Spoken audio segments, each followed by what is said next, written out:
If you are preparing for prelims 2024 and अभी भी आपके 60-70 से ज़्यादा मार्क्स नहीं आ रहे हैं मॉक टेस्ट में, तो एक कहीं ना कहीं कोर प्रॉब्लम आपकी रह रही है जो कि आप सॉल्व नहीं कर पा रहे हो, विच रिलेट्स टू एनालिसिस। अब एनालिसिस में क्या होता है, बहुत बार हम ये फिगर आउट नहीं कर पाते हैं कि भाई मिस्टेक कहाँ है, क्या है। हमने टेस्ट तो दे दिया, बट टेस्ट से इम्प्रूव कैसे करना है ये हमें समझ नहीं आता। तो आज की वीडियो में हम डिटेल में काफ़ी बात करेंगे इस बारे में कि भाई किस तरीके से आपको एनालिसिस करना है, what are the different things that you need to analyse, test को कैसे मतलब क्या नोट डाउन करनी है चीज़ें, टेस्ट का आपको नोट्स लेने हैं कि नहीं लेने हैं, all of these things will discuss. So let's get started. Right, so before we go further into this video where I will share progress tracker with you, जो एक्सेल शीट है जो आप यूज़ कर सकते हो। एंड उन सारी चीज़ों से पहले एक बेसिक चीज़ के बारे में मैं बात करना चाहता हूँ कि कभी कभार क्या होता है, before we jump to the next level we sometimes decrease or become worse than what we are at present. तो for example you might be scoring 60 and 70 marks, and अगर आप कुछ नई चीज़ ट्राई करोगे तो ऐसा हो सकता है कि एक दो टेस्ट में आपके जितने नंबर आ रहे थे उससे कम आए before you really start making progress. And for hitting this point home, let me show you this. Now this is my leeches profile from the years 2020 to 2022। अब यहाँ पे आप देखोगे तो 2020 में मार्च 21 को I started playing a lot more regularly. My bullet rating at that time is 1300। Right, तो 1300 से मैं कॉन्स्टेंटली प्रोग्रेस कर रहा हूँ यहाँ पे 1500। इन 2020 almost my peak rating was 1750। Right, तो आप देखोगे कि बहुत सारा टाइम यहाँ पे थोड़ा फ्लैट सा ही चलता है, एंड देन सडनली एक जंप आता है, देन थोड़ा फ्लैट चलता है, देन सडनली एक जंप आता है। एंड वो जंप्स के बीच बीच में sometimes there is a down turn also, कि 2021 में फिर से ये 1600 गिर गई। एक पॉइंट तक आते आते ऐसा भी हुआ कि I fell back down to 1550, and then after that jump I went to my almost highest rating of 1900 in bullet chess. Right, तो पॉइंट यहाँ पे क्या है, it is not a straight line progress. It is not कि भाई मैं यहाँ पे 1300 से 1900 बस सीधी लाइन में चला गया हूँ। It is a topsy turvy journey, and that is exactly what is also going to happen with you. Right, so let's start talking about the tracker. Tracker में करना क्या है अब कि भाई पहले भी मैंने आपको दिखाया था प्रीलिम्स में, one of the big problems that we often have is figuring out कि भाई कितनी चीज़ें मुझे करनी है, मैंने कितना कुछ कर लिया है, PYQ किया कि नहीं किया, टेस्ट दिया कि नहीं किया, रिविजन हुई नहीं हुई। Sometimes just keeping track of these things becomes a headache, which is what this sheet is for. You can get a link to this sheet in the video का description or by visiting upscprep.com/pans. The idea is कि जैसे let's say यहाँ geography अभी खाली है, तो मैं यहाँ पे गया, मैंने ज्योग्राफी में फिजिकल ज्योग्राफी मैंने कर ली है, yes। तो यहाँ पे हमारे जो कॉलम्स हैं यहाँ पे क्या बता रहे हैं कि भाई फिजिकल ज्योग्राफी की मेरी फर्स्ट रीडिंग हो गई है, India physical geography, world human geography, ये सारी चीज़ें मेरी हो गई हैं। मैंने इनके PYQs भी अगर कर लिए हैं, तो यहाँ पे मैंने बस टिक कर दिए। टिक करते ही मेरा ज्योग्राफी का प्रोग्रेस बार यहाँ पे बढ़ गया, और यहाँ पे बस मैं अपने मिनिमम एंड मैक्सिमम स्कोर्स लिख सकता हूँ कि जैसे लेट्स से पॉलिटी के एक टेस्ट में मेरे आए हैं 100 एंड लोएस्ट मेरे पॉलिटी के टेस्ट में आए हैं 50। तो मैंने इस तरीके से यहाँ पे लिख दिया ताकि भाई मुझे भी याद रहे कि सबसे ख़राब परफॉर्मेंस से बेस्ट परफॉर्मेंस तक there has been a journey that I have travelled. तो ये GS के लिए है यहाँ पे, सिमिलरली CSAT के लिए यहाँ पे है, एंड CSAT वाले ये जो पोस्ट यहाँ पे पॉइंट्स हैं, तो if you click on these links तो यहाँ पे आपको थ्योरी एंड प्रैक्टिस क्वेश्चंस हमारी वेबसाइट पे भी मिल जाएंगे। All of these things are available for you for free, make the best use of them. Now coming to test analysis. Now test analysis में हमें क्या करना है, सबसे पहले हमें थोड़ा डेटा मेंटेन करना है अपने अटेम्प्ट्स का। डेटा किस चीज़ का मेंटेन करना है और क्यों करना है? सिंपल रीज़न कि मेरा टेस्ट नंबर 1 में let's say I attempted 85 questions, of them I got 50 correct, I got 35 wrong, तो मेरे मार्क्स करीब 76-77 रह जाएंगे। एज वी नो प्रीलिम्स का कट ऑफ इस बार पिछली बार 75 गया था, तो जब डिफ़िकल्टी लेवल पेपर का बढ़ता है तो नेचुरल सी बात है कट ऑफ नीचे जाएगा। तो अराउंड 60% एक्यूरेसी पे भी at this level you would have cleared that exam. But this is where जो आगे के 3 कॉलम है, यहाँ पे क्या करना है हमें, this is what I want you to pay attention to. सबसे पहली चीज़ I want you to focus on कि भाई मेरे हिसाब से ये पेपर डिफ़िकल्ट था कि नहीं। ये जो तीनों कॉलम्स हैं this is for your perception, this is not for कि भाई कोई और ऑब्जेक्टिवली आके बताएगा ये टेस्ट हार्ड था या ईजी था या कैसा था, कोई मतलब नहीं है। मुझे ये टेस्ट हार्ड लगा, मुझे ये टेस्ट ईजी लगा, that is what I want you to fill in over here. तो यहाँ पे ड्रॉप डाउन मेन्यू आपका खुल जाएगा कि भाई it was so easy that it was a cake walk, या फिर ये ईजी था या मीडियम था, हार्ड था या ब्रेन ब्लास्टर था कि भैया मतलब सोच लिया कर लिया फिर भी कुछ नहीं हो रहा है। तो ये बस आपको यहाँ पे एक डिफ़िकल्टी रेटिंग देनी है। तो होगा क्या इससे कि after a certain time period, let's say for example मैंने यहाँ पे 10-12 टेस्ट दे दिए हैं और यहाँ पे ब्रेन ब्लास्टर था, यहाँ पे मीडियम था, हार्ड था, इजी था, इजी, हार्ड, हार्ड, मीडियम। और जब ये नंबर मेरे थोड़े बदलेंगे कि 85 की बजाय somewhere I attempted 80, somewhere I attempted 75, 87, 72, तो इस तरीके से क्या होगा हमारा, that after a point you can start seeing some patterns कि भाई जब मैं हार्ड पेपर दे रहा हूँ तब मेरे बहुत बढ़िया नंबर आ रहे हैं, जब मैं इजी पेपर दे रहा हूँ शायद मेरे नंबर, क्योंकि मैं फोकस नहीं कर पा रहा हूँ या जस्ट मैंने हल्के में ले लिया क्योंकि मुझे लगा ये इजी पेपर है। तो this is where the next column comes in कि भाई while giving the paper were you distracted partially, completely, या चैम्पियन लेवल फोकस था आपका कि भाई जैसे आप देखते हो कि भाई ओलंपिक्स में when you have those medal winning athletes, तो उनका फोकस इन द जोन जो वो होता है, तो that is champion levels. Now focus rating यहाँ पे देने के लिए, डिफ़िकल्टी रेटिंग देने के लिए, all of this is just a tool. Tool क्या है कि आप इन चीज़ों पे ध्यान दो। आप पेपर देते हुए you should become aware of the fact कि भैया क्या ये पेपर हार्ड है या इजी है, क्या मेरा फोकस लेवल इस पेपर को देते हुए हाई है या लो है। ये मतलब don't take it in the sense that doing this exercise in end of itself कि मतलब मैंने एक्सेल शीट बना ली थी तो भाई बहुत बढ़िया चीज़ हो गई है, नहीं। ये Excel sheet is a means to an end, means to the end that we become aware of what we are doing. क्योंकि देखो प्रोग्रेस जब भी हमें करना है ना, तो we have to become conscious of what we are doing. गलती कर रहे हैं तो कॉन्शियसली हमें उसकी गलती को पहचानना है, क्योंकि प्रोग्रेस या एक्सपर्टीज डेवलप जब ये हमें करना होता है ना, तो 4 लेवल्स के थ्रू हम जाते हैं। 4 लेवल्स क्या हैं? ये हैं हमारे 4 लेवल्स कि at the very base level, बिल्कुल यहाँ पे जब रॉन्ग इंट्यूशन हमारा चल रहा है तो क्या है, हम अनकॉन्शियसली इनकॉम्पिटेंट है कि मैं गलती भी कर रहा हूँ और मुझे पता भी नहीं है मैं क्या गलती कर रहा हूँ। देन कॉन्शियस इनकॉम्पिटेंस होता है जहाँ पे मतलब एटलीस्ट आई नो कि मैं क्या गलती कर रहा हूँ। तो हमें क्या करना है, we want to move from that area जहाँ पे हमें पता ही नहीं है कि मैं क्या गलती कर रहा हूँ। Was I focused in the exam, was it a hard paper, was it an easy paper. तो by doing this excel sheet thing we become aware, we will become consciously incompetent. क्योंकि एक बार मैं कॉन्शियसली इनकॉम्पिटेंट होता हूँ ना, फिर मुझे right analysis का फ़ायदा होता है। क्योंकि जब तक मुझे ये ही नहीं पता है मैंने गलती क्या करी है, मैं उस गलती को सुधार नहीं सकता हूँ। But once you start becoming consciously aware कि अच्छा ये मैं बार बार आफ्टर हाफ एन आवर और about 1 hour of attempting a paper my focus just goes out of the window, so then you have become aware कि भैया focus एक प्रॉब्लम है। फिर आपको पता चले कि भाई असर्शन रीजन क्वेश्चन जैसे ही आते हैं मैं पैनिक कर जाता हूँ। जब बार बार वही चीज़ हो रही है तो then I become aware and now I can find a solution for this. And goal हमारा ये है that we want to reach unconscious competence, माने कि मैं अंदाज़ा भी अगर लगा रहा हूँ तो वो किसी सही दिशा में है, राइट।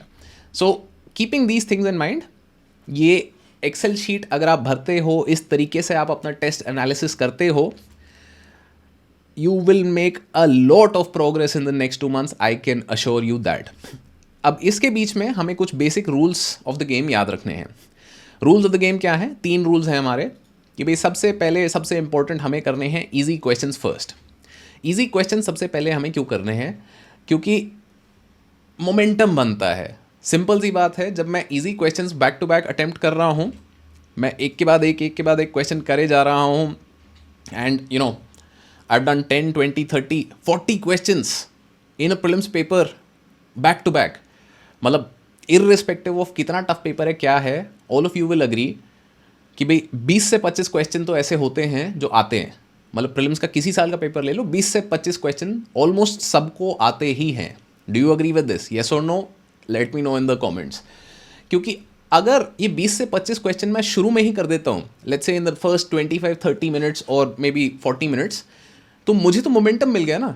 मैं तो कॉन्फिडेंट हो गया ना कि भाई 50 नंबर तो हो गए पूरे, अब बस 25 और चाहिए. पूरा पेपर बचा है, 1.5 घंटा बचा है, 25 नंबर तो जुगाड़ ही लेंगे ना, right? So that is what I want you to focus on. This is something that needs to be practiced in the test series before you start practicing it in the actual exam. क्योंकि अगर आप सोच रहे हो कि test series में मैं इस चीज़ को नहीं करूँगा और मैं सीधा जाके प्रीलिम्स के पेपर में करूँगा, ये तो नहीं होगा. जिस तरीके से आप टेस्ट सीरीज को प्रैक्टिस करोगे उसी तरीके से जाके आप एक्चुअल पेपर में गेम खेलोगे. नेट प्रैक्टिस ज़रूरी होती है, क्योंकि नेट प्रैक्टिस में जैसे शॉट मारना सीखोगे वैसे ही आप एक्चुअल गेम में जाके खेलोगे, right? Second thing that I want you to focus on, do not focus on the marks, focus on the process, focus on mistakes and learning from those mistakes. Process हमारी क्या है? ये form भरना हमारी process है. ये process से हमें क्या हो रहा है? We are becoming aware of कि भाई मेरी मोस्ट कॉमन टाइप की मिस्टेक्स क्या होती हैं. लेट्स से अब जैसे 35 क्वेश्चन, 30 क्वेश्चन मेरे यहाँ पे रॉन्ग थे.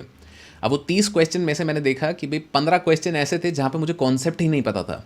तो then I will simply write यहाँ पे कॉन्सेप्चुअल एरर, राइट? क्योंकि 3 टाइप के एरर्स हैं जो हमें नोट डाउन करने हैं.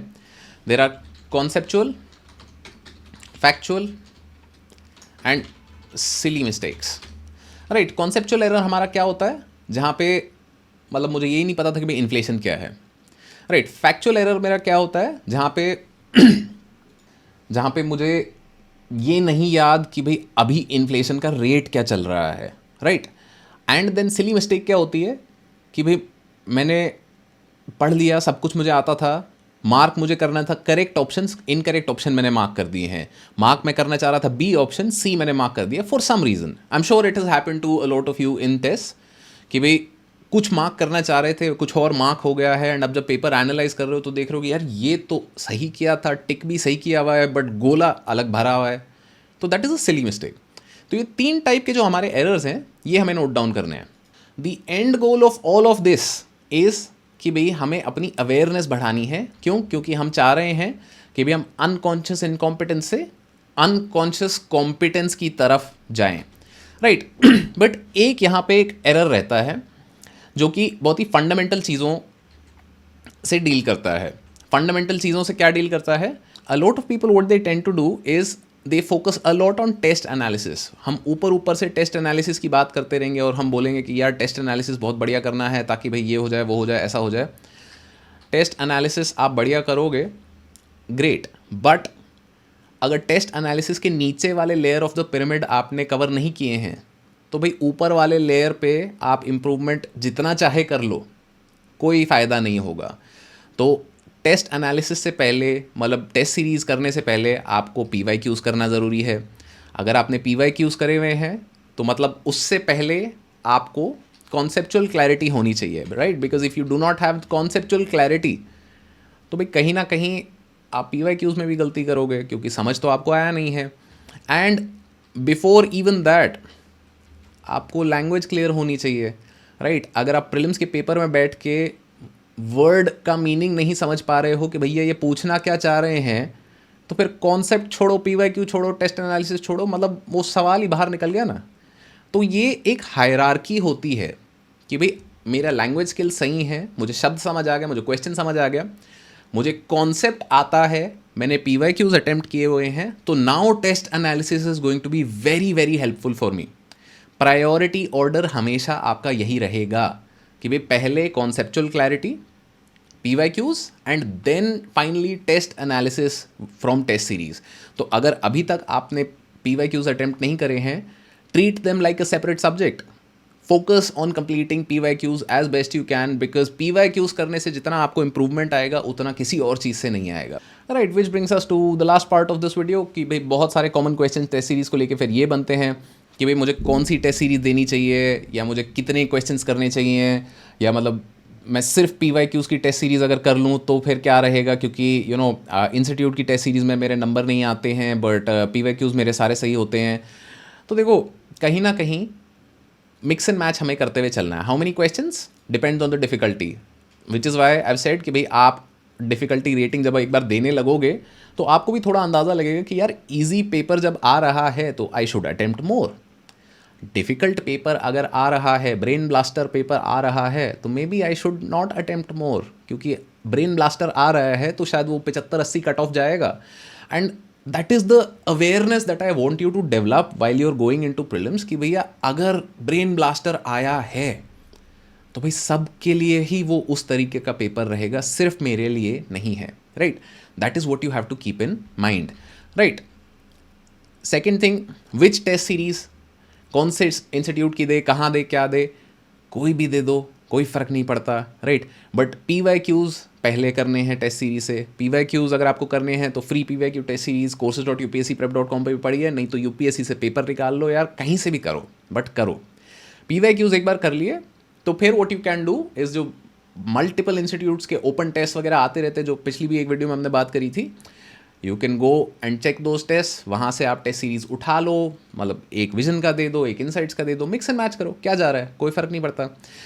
बट PYQs ओनली का टेस्ट सीरीज दे दे हम और कोई टेस्ट ना दे, तो this is not a good idea in general, for the very simple reason कि भाई PYQs इंपॉर्टेंट हैं, बट PYQs के अलावा भी मुझे थोड़ी वैरायटी देखी हुई होनी चाहिए, क्योंकि अगर मैं वैरायटी नहीं देखूंगा वो, तो समवेयर और दी अदर मैं सिर्फ और सिर्फ ऐसे ही सोचता रहूँगा. मैं नया तरीके से अपने आप को चैलेंज करना नहीं सीखा हूँ, और वो चैलेंज करना अपने आप को कि भाई प्रॉब्लम आएंगी, प्रॉब्लम से लड़ना है, झगड़ना है, एंड प्रॉब्लम से पीछे नहीं हटना है, is the attitude that you want to develop. And वो सिर्फ और सिर्फ जो फेमिलियर चीज़ है, क्योंकि PYQs बहुत बार हमने देख ली होते हैं, तो PYQs का टेस्ट करते तो नंबर आ जाते हैं, तो फिर ऐसा अच्छा लगता है अंदर से. कंफर्ट जोन में बैठे रहोगे ना तो कुछ नहीं होना है. कंफर्ट जोन से बाहर निकलो, लर्निंग वाले जोन में आओ, ग्रोथ वाले जोन में आओ. कंफर्ट जोन में रहोगे ना तो फिर यही लगता रहेगा कि यार 60 मार्क्स आ रहे हैं, 70 मार्क्स आ रहे हैं, क्योंकि आप कुछ ट्राई भी नहीं कर रहे हो. हाथ मारना पड़ेगा, डर लगेगा, वो डर के आगे ही, जैसा बोलते हैं माउंटेन ड्यू में डर के आगे जीत है. बट वो ज़रूरी है, क्योंकि before we start learning new things, before we become comfortable with growth, we face a lot of fear. क्यों? क्योंकि जब भी हम कोई नई चीज़ करते हैं ना, तो फेलियर का एक चांस हम रिस्क लेते हैं. एंड फेलियर से मतलब nobody likes failure, so accept that fact कि सूनर और later you will fail at something, and move beyond that. Don't look for excuses. Self confidence अपने अंदर रखो, एंड धीरे धीरे अपनी स्किल्स को इम्प्रूव करते हुए चलो. Right, so that will be all for today's video. If you want the tracker sheet, it will be in the video description, and we'll also share the link on our Telegram channel. You can check that out. Best of luck for prelims 2024, and if you have any doubts that you want to share with us, you can reach out to us on contact@upscprep.com, or our customer care number, which you can also find on upscprep.com/contact. Best of luck.